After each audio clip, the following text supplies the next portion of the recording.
Hey everyone, I am Richie. Welcome back to the channel. Today, we're diving into something that seems impossible but is totally doable. Starting your real estate journey with little money. That's right. You don't need to be a millionaire to begin. Just some creativity, determination, and the tips I'm about to share. Let's get started. First, let's talk about house hacking.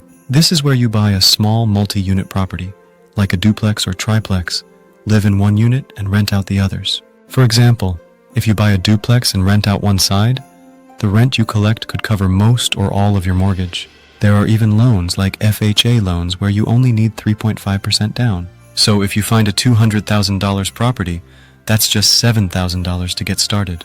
Let's say you don't have the cash, but you know someone who does. You can offer to do the legwork, finding properties, managing tenants, and handling paperwork while your partner provides the money.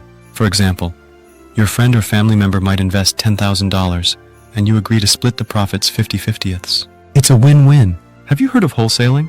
This is a method where you find a great deal on a property, put it under contract, and then sell that contract to another buyer for a profit. For example, you find a house that's worth $150,000, but the seller agrees to sell it to you for $120,000. You then find a buyer willing to pay $130,000 and keep the $10,000 difference as your fee. No big upfront costs. Don't forget about real estate investment trusts, REITs.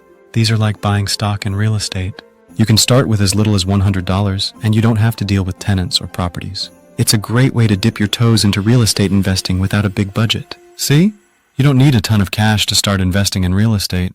From house hacking and partnerships to wholesaling and REITs, there are options for everyone. Remember, the key is to start small and learn as you go.